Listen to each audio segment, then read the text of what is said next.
마음 정돈하시고 기도하시겠습니다. 영화로우신 하나님 아버지, 저희들 예배하고자 오늘 주 앞에 나왔사옵나이다.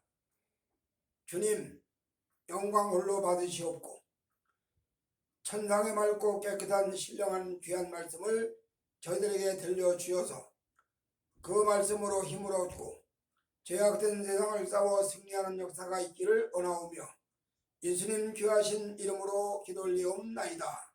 아멘. 여러분들에게 오늘 들려드릴 하나님의 말씀은 이사야서 11장 1절부터 말씀입니다. 그 중에서도 특별히 5절의 말씀에 근거해서 야훼의 나라, 그런 제목으로 말씀을 나누도록 하겠습니다. 자, 예수님께서 빌라도의 법정에 가서 신문 받으실 때 빌라도가 예수님께 묻습니다. 내가 유대인의 왕이냐? 내가 그러라 답변합니다. 그러면 너네 나라가 어디 있느냐? 그러니까 주님 하신 말씀이 내 나라는 여기 있지 아니하다. 그리고 진리에 속한 자는 다 내 말을 듣는다. 이렇게 말씀을 합니다. 빌라도가 의문이 생겨서 진리가 무엇이냐고 묻습니다. 무슨 얘기냐? 하나님의 나라가 분명히 존재하고 하나님의 나라가 분명히 역사하지만 통치를 받지만 그런데 그 하나님의 나라는 눈에 인간들에 보이지 아니합니다. 예수님이 자기를 따르는 제자들과 유대인들에게 자, 하나님의 나라는 여기 있다 저기 있다 하지 아니하고 너희들의 마음에 있느니라 그렇게 말씀을 합니다. 심령에 하나님의 나라가 이루어진다 그런 얘기를 하는 거죠. 이렇게 하나님의 나라가 심령에 이루어지는 것을 다른 말로는 구원이 이루어진다 그렇게 말씀을 합니다. 그리고 이 구원의 역사는 하나님께서 보시면 한 경점에 불과하지만 인간의 역사로는 오래전부터 만세전부터 이미 계획되고 진행되고 성취돼 간다 그런 이야기입니다. 오늘 어쨌든 세상 나라에서 우리는 발을 딛고 삽니다. 그래서 한국 사람이냐 미국 사람이냐 일본 사람이냐 중국 사람이냐 요새 한창 난리버거지를 피우고 있는 이란 사람이냐 이렇게 자기 나라의 국적이 있단 말이죠. 이렇게 세상 나라는 다 자기 나라 국적이 있고 그 나라 사람이라고 얘기를 합니다. 마찬가지로 예수를 구주로 섬기는 하나님을 아버지로 부르는 성령님의 감동과 감화와 인도를 받는 주의 백성들은 영원한 하나님의 나라 백성이라는 것을 성경은 이야기합니다. 그러니까 이렇게 하나님의 나라가 이루어지는데 그러면 그 하나님의 나라 즉 야훼의 나라 그 나라에는 반드시 특징이 있다는 얘기입니다.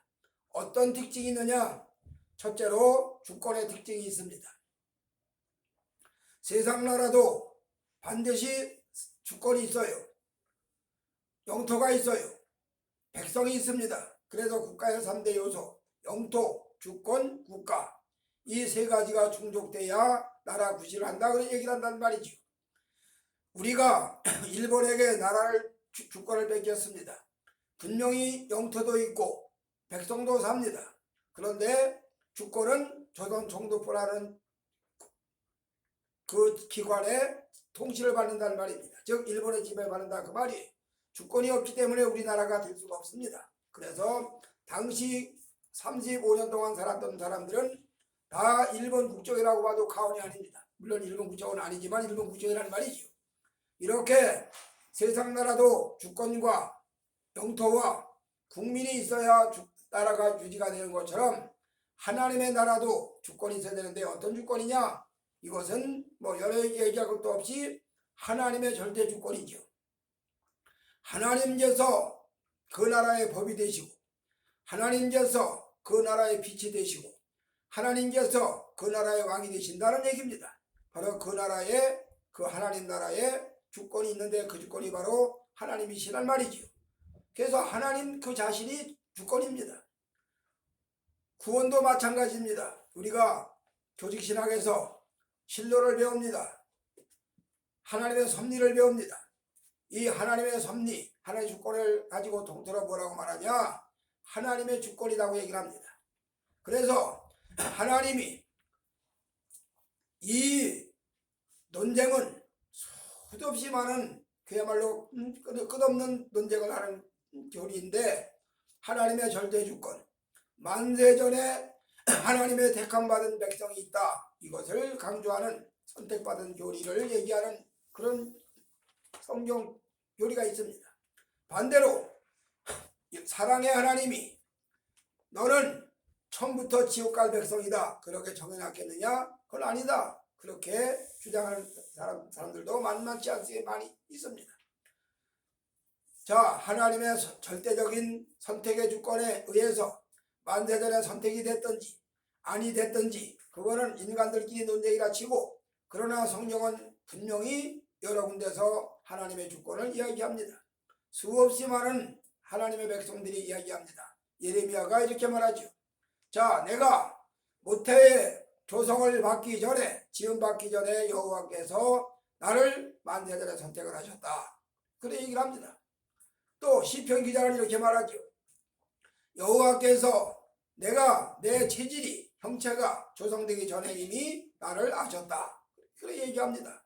이런 구절이 한두 군데가 아니지요.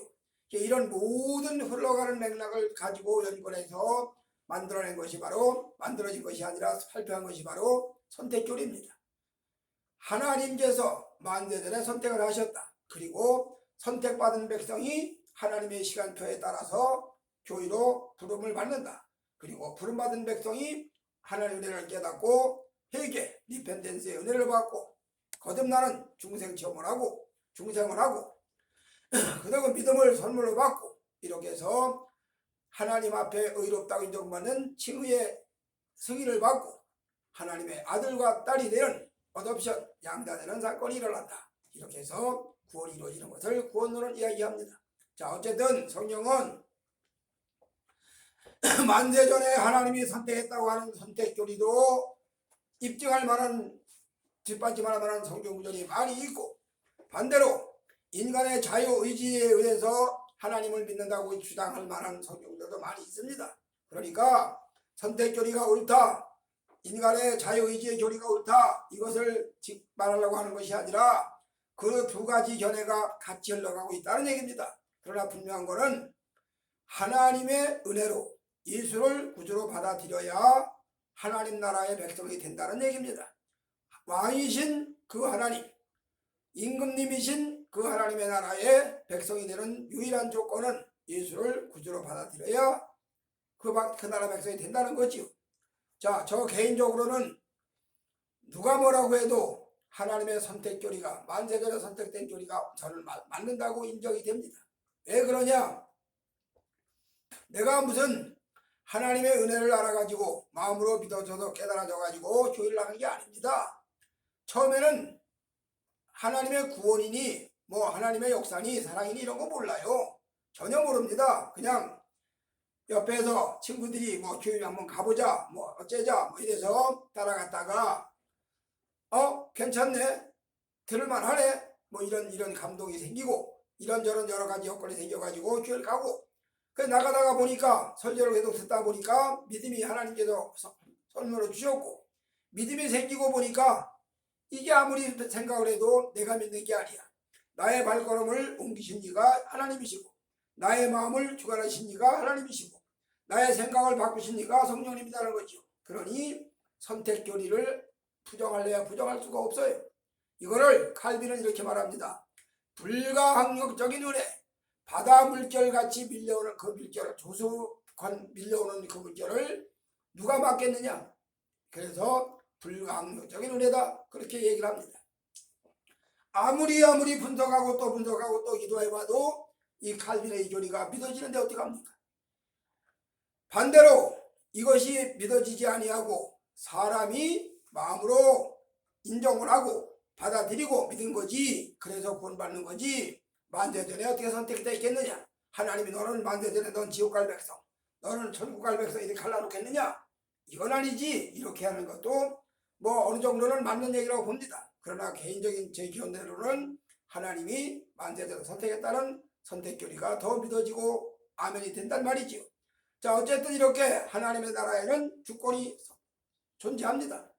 하나님의 절대 주권. 이거를 요한계시록에는 이렇게 말하지요. 그 나라에 빛이 필요 없는 것이 하나님의 얼굴에서 비치는 빛이 빛을 온 세상을 비추기 때문에 빛이 따로 없다. 그래서 하나님의 얼굴 빛이 빛이다. 그렇게 얘기를 합니다. 무슨 얘기냐? 하나님의 주권이 통용되는 나라, 하나님의 사랑이 온전히 충만한 나라. 그래서 골로새서에서 사도 바울은 그가 우리를 흑암의 권세에서 건져내사 그 아들의 사랑의 나라로 옮기셨으니 그렇게 말씀을 하는 말씀이 있습니다. 즉 하나님께서 우리를 흑암의 권세에 잡혀있는 우리를, 사망 권세에 붙잡혀있는 우리를, 공중 권세에 붙잡혀있는 우리를 건져내서 하나님의 나라로, 하나님의 그 아들의 사랑의 나라로 옮기셨다. 그런 이야기입니다. 자, 이런 것들은 총괄적으로 총체적으로 하나님의 주권을 말씀하는 겁니다. 이렇게 하나님의 즉 야훼의 나라에는 첫째로 하나님의 주권이 존재한다. 그리고 주권이 역시 효력을 발휘하고 있다. 그런 이야기입니다. 그 다음에 두 번째로 하나님의 나라에는 어떤 특징이 있느냐? 하나님의 나라의 두 번째 특징은 공평, 정의입니다. 공의, 정의, 공평. 세상 나라는 아무리 공평한 것 같고 아무리 공정한 걸 강조한다 하더라도 어딘가 모르게 공정성이 무너지는 경우가 수다하게 많습니다. 자, 하나님의 나라는 공평의 호리요, 하나님의 나라는 공평의 보좌의 기초다. 그렇게 말씀을 하죠. 자, 이렇게 하나님 나라는 공정이 기초고 특징인데 세상 나라는 이 공평을 벗어나서 거짓이 판을 칩니다. 얼마나 거짓이 판을 치느냐? 역사를 날조하는 행위, 문서를 변조하는 행위, 얼마든지 많이 경험합니다. 예수 믿지 않는 불신앙의 사람들은 세상 사람들이니까 문서를 변조하고 문서를 날조한다 하고 친다 치고 하나님을 믿는다고 하는 믿음의 사람들까지도 문서를 변조하고 날조하는 경우를 저는 여러 번 봤습니다. 많이 봤어요. 수도 없이 많이 봤지는 않았지만 그래도 꽤 많이 봤습니다. 그럴듯하게, 교묘하게, 뭐가 좀 난감하다 싶으면 그걸 피해가려고 교묘하게 문서를 변조해 있던 사실을 전혀 없던 걸로 만들어가. 그러면 그때는 증인도 있고 그렇게 하는 것들 다 증거도 다 나타났지만 그것이 세월이 가면 그 가짜로 변조된 문서가 진짜로 굳어져 버립니다. 잘못된 역사가 흘러가는 거죠. 이렇게 세상 살아가는 동안에는 예수를 믿지 않는 사람들이야 당연히 역사를 날조하고 문서를 변조하고 사건을 조작하고 별짓을 다 만들어냈지만 그러나 하나님 나라를 바라보는 주의 백성들은 적어도 공정해야 됩니다. 공평해야 되지요. 공의를 세워야 되지요. 그런데 주의 백성들이라는 사람들이 공평을 어그러뜨리고 날조하고 변조하고 거짓으로 꾸며내는데 기가 막힙니다. 2012년도에 한 번 노예적으로 어떤 문제가 걸려가지고 법정소송에 갔는데 세상에 원고라는 사람이 자기 명예를 훼손했다고 해가지고 5명을 고소를 했어. 걔 법정에 갔어. 이 사람이 온갖 서류를 증인을 다 가짜로 조작을 해가지고 드러내는데 혀를 내두를 정도입니다. 그런데도 또 판사는 그것이 또 옳다고 인정을 하고 그 원고 승소 판결을 내려요. 이건 뭔 얘기냐? 세상은 하나님이 말씀하신 공정과 공평이 짓밟힌다 그런 이야기입니다. 거짓이 판을 칩니다. 가짜가 진짜처럼 행세를 합니다. 그러고도 그것이 아주 자연스럽게 승인이 되고 인정이 된단 말입니다. 그렇게 해서 바로 세상 나라가 하나님 나라와 다른 게 바로 이 문제인데 그런데 우리가 지향하고 추구하고 마지막 최종 목적지 하나님의 나라에는 공평이 딱 기초가 돼서 흔들리지 않도록 영원토록 변동이 없도록 그렇게 세워져 간다는 이야기입니다. 그래서 그 나라에는 얼마나 정확한지 바로 우리가 가지고 있는 성경을 보면 알 수가 있습니다. 세상 사람들은 지난번에 말씀을 드린 것 같은데 세상 사람들 어느 성씨마다 다 자기 집안에 성씨만의 족보랑을 가지고 있어요. 거기 보면 자기 조상들 다 잘한 얘기야. 전부가 다 잘한 얘기야. 조상들 악한 일 했다는 사람 한 사람도 없어. 전부가 다 자기네 조상은 빛나는 사람들이고 위대한 사람들이고 위대한 뛰어난 인물들이고 다 그래. 그런데 성경은 그렇게 기록하지 않습니다. 정확하게 죄는 죄진 건 죄지었다고 기록하고 연약한 건 연약했다고 기록하고 악을 행한 건 악을 행했다고 기록하고 정확하게 기록을 합니다. 뭐 여러 사람 얘기할 거 없죠. 아브라함 같은 사람도 그가 갈대아 우르에서 떠나서 하나님의 말씀을 따라 움직여 가다 보니까 점점 남방으로 내려가다가 애굽까지 갔다. 애굽에 갔다가 두려워가지고 자기를 죽이고 아내가 미녀니까 미녀의 아내를 뺏어갈까봐 이게 겁나가지고 자 아내 보고 나를 오빠라고 그래라. 그리고 네 동생이라고 그래라. 그렇게 한 기록이 나타나지요. 무슨 얘기냐? 인간의 연약함을 그대로 얘기했다 그 말입니다. 인간이 거짓말했다고 얘기했다 그 말이. 만약에 아브라함이 인간의 족보에 기록이 됐다면 우리 조상 아브라함은 용망하고 위대한 인물이고 뛰어난 인물이고 뭐 이렇게 기록을 했겠지. 그런데 성경은 정확하게 아브라함의 믿음도 이야기하고 아브라함의 하나님을 섬기는 열정도 이야기하고 아브라함이 하나님을 섬겼던 신앙의 희생도 이야기하고 그러나 그가 이렇게 연약한 모습도 가지고 있었다. 그가 이렇게 거짓말도 했다. 기록을 합니다. 아브라함뿐인가요? 다윗도 마찬가지지. 자, 잘 아시는 대로 다윗이 어떤 사람입니까? 전쟁에 나가면 장군입니다. 전쟁에 나간 장군이에요. 글을 쓰면 작가입니다. 시를 풀면 시인입니다. 노래를 하면 음악가입니다. 악기를 얼마나 잘 다루는지 다윗이 비파를 타면 수금을 타면 사울의 왕의 야류하던 악신이 떠나갔단 말이. 이렇게 다윗은 시를 쓰면 명시인이고 글을 지으면 명작가고 노래를 하면 명음악가고 창을 잡고 칼을 잡으면 장군이고 참 이렇게 여러 분야에서 특출한 재능 가진 사람이 많지 않죠. 그리고 그 중에도 더 중요한 게 그가 하나님을 잘 섬기는 믿음의 사람이었다는 거, 여호와를 잘 섬겼다는 거, 이게 위대한 거죠.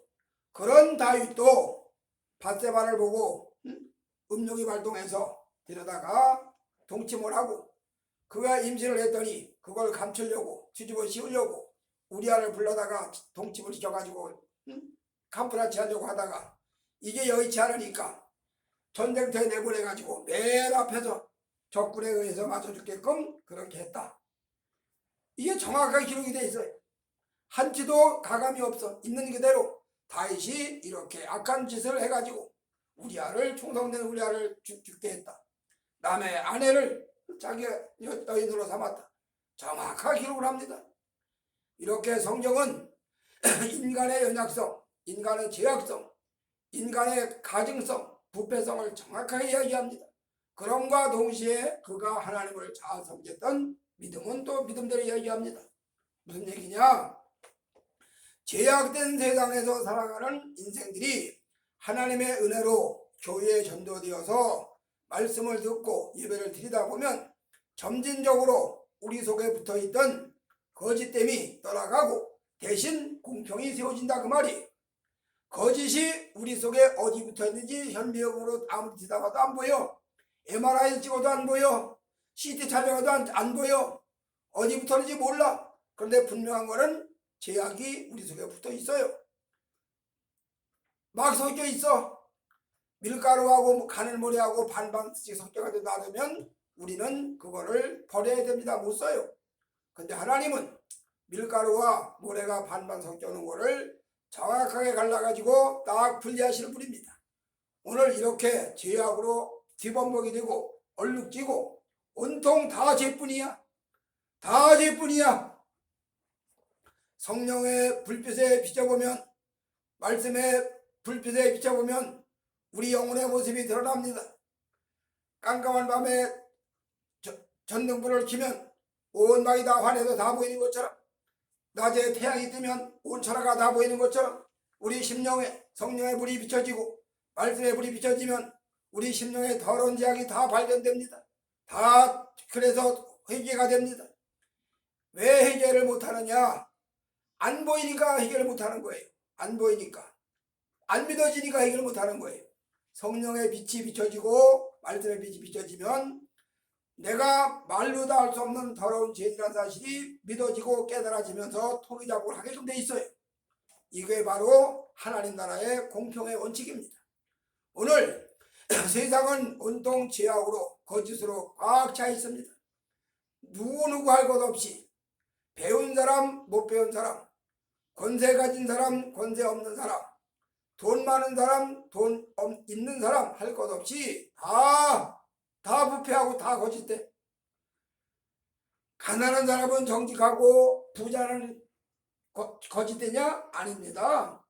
인간 세상은 한 명도 빠짐없이 다 거짓되고 다 부패합니다. 다만 정도의 차이지. 거짓이 9개 가졌느냐 거짓이 하나 가졌느냐 그 차이지. 다 거짓에 잡혀 있어. 이런 인생들을 하나님이 불러내다가 소명 홀링 불러내다가 교회에서 예배드리면서 말씀을 들으면서 성령의 감동을 받으면서 기도하면서 점진적으로 자기 속에 있는 거짓이 소멸되고 거짓이 파괴되어 나가고 대신 그 자리에 공평이 세워지고 공정이 세워지는 겁니다. 이거를 예레미야가 이렇게 말하죠. 사람의 걸음이 걷는 자에게 있는 것이 아니라 그 걸음을 걷게 하는 자에게 있다. 이렇게 말합니다. 저는 이거를 실감을 한 사람입니다. 잠언의 말씀에도 사람이 마음으로 계획한다 할지라도 그 걸음을 인도하시는 이는 여호와라 말씀합니다. 오늘 인생 여정에 우리 모두가 다 죄악된 세상에서 죄악이 아닌지도 모르고 죄악인지도 모르고 분간이 안 되지. 그렇게 살다가 그래서 당연한지 알다가 하나님의 말씀의 은혜를 입고 보면 자신이 보여집니다. 인간 속에 나를 포함한 천하 모든 인간 속에 다 말도 못하는 더러운 흉악한 죄인이구나. 그리고 그런 흉악한 더러운 죄인을 거짓으로 가득 찬 더러운 죄인을 하나님이 사랑하셔서 구원의 손길을 내밀어 주셨구나. 이게 믿어지고 깨달아진다 그 말이. 그러면서 회개가 된다는 말이죠. 이렇게 하나님의 나라의 특징은 공평에 있습니다. 그 다음에 세 번째로 야훼의 나라 즉 하나님의 나라의 특징은 뭐냐? 성실입니다. 성실. 그래서 이사야가 말하지요. 그날에 성실로 띠를 띠리라. 그날에 공평으로 띠를 삼으리라. 야훼의 나라, 메시아의 나라, 예수님이 이 땅에 오시면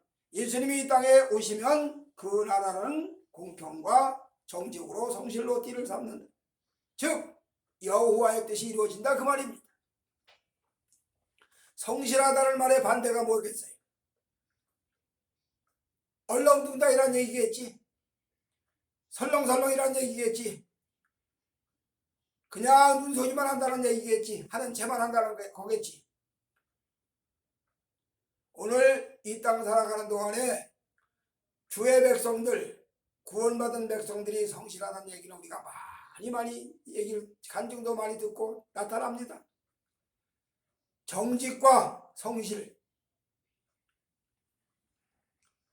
제가 79년도부터 83년도까지 전라남도 신안군 앞에면 매화리 동네에 들어가서 마산도라는 섬에 들어가서 목회를 했습니다. 그리고 예배당을 짓습니다. 예배당을 지어요. 아무것도 가지고 있는 짓지 않은 사람이 예배당을 짓겠다고 하니까 정말 말도 못한 하나님의 놀라운 기적을 체험을 하죠. 그런데 이제 창문을 달고 유리를 껴야 됩니다.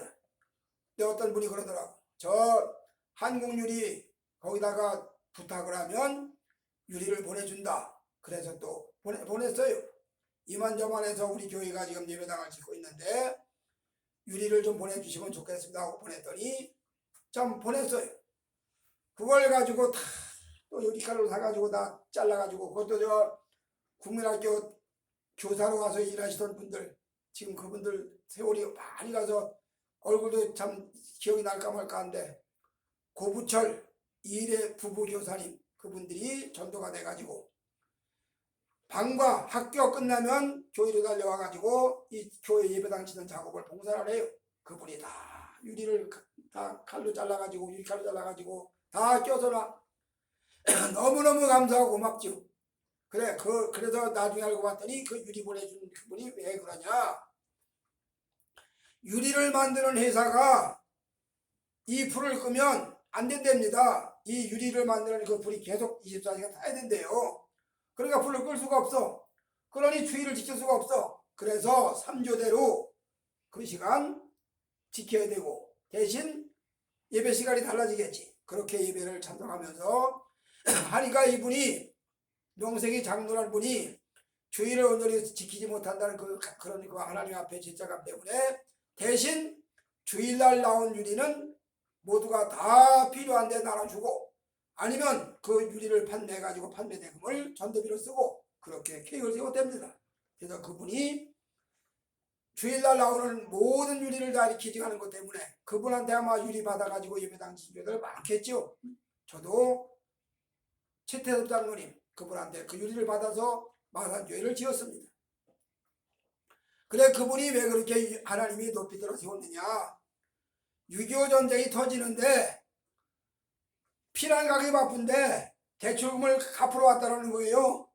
전쟁은 지금 적군들은 막 밀고 들어오는데 그러니까 뭐 다음에 갚으라고 그러고 막 다 도망가기 바쁘겠지. 그런데 그때 그 은행 지점장이 눈여겨봤어. 그러고 밀리고 올라가고 하다가 수복이 되고 나라가 다시 제자리 잡았을 때 이분이 은행 찾아가서 대출을 해달라고 찾아갔는데 담보가 있냐? 담보 없다.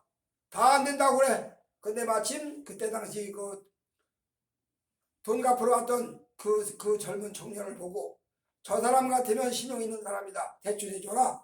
그래서 그 신용 한 가지 보고 그 성실한 거 그거 한 가지 보고 대출 받아가지고 그분이 한국유리를 이뤄냈다고 그래요. 무슨 얘기냐? 예수 믿는 사람은 어떤 환경이든지 간에 눈속임하지 아니하고 성실하다 그 말입니다. 바로 이런 성실이 한국유리를 만들었다 그런 얘기를 들은 적이 있습니다. 오늘 우리는 천국은 본점이고 우리가 섬기는 교회는 지점입니다. 그래서 영원한 주님 나라 천국 본점, 영원한 주님의 나라의 본점인 천국의 지점이 바로 교회야. 교회에 구성원된 예수 믿는 믿음의 사람들은 교회 안에 직분이 뭐든지 목사든 장로든 권사든 집사든 주일학교 교사든 성가대든 누구를 막론하고 다 주님 나라의 주님의 몸된 교회의 지체야. 지체인 우리들은 하나님의 주권을 첫째로 인정해야 됩니다. 둘째로 하나님의 공평을 인정하고 나도 공정하게 살려고 애를 써야 됩니다. 마지막 세 번째로 하나님 나라는 성실히 통용되는 나라이기 때문에 거짓을 배격하고 태만을 버려버리고 설렁설렁 하는 체하고 눈속임만 하는 그렇게 살지 말고 성실하게 살아야 된다는 걸 말하는 겁니다. 그래서 오늘 이사야 선지자가 메시아의 나라 먼 훗날 이 땅에 오시는 예수님의 나라 그 나라가 이루어질 때는 바로 이렇게 메시아 나라는 하나님의 주권이 통용되고 하나님 앞에 공평이 세워지고 하나님 앞에 성실이 인정되는 나라다 그런 얘기입니다. 바로 그 나라의 백성되는 우리들, 그 나라의 자녀가 되는 우리들, 그 나라의 시민이 되는 우리 모두가, 그 나라의 성도가 되는 우리 모두가 다 이사야가 외쳤던 대로 하나님의 주권도 인정되고 인정하고 하나님의 공평도 받아들이고 하나님의 성실도 실천을 해서 이 땅 살아가는 동안에 영원한 주님 나라의 모습을 이 땅에다 세워지는, 그래서 보여주는 아름다운 역사가 있어지시기를 주님의 이름으로 축복해 드립니다. 아멘. 하나님 아버지 감사합니다. 여호와의 나라, 그 나라의 특징을 저희들이 들었사오니 저희들 이 나라의 백성답게 살게 하여 주시옵소서. 예수님 귀하신 이름으로 기도 올리옵나이다. 아멘.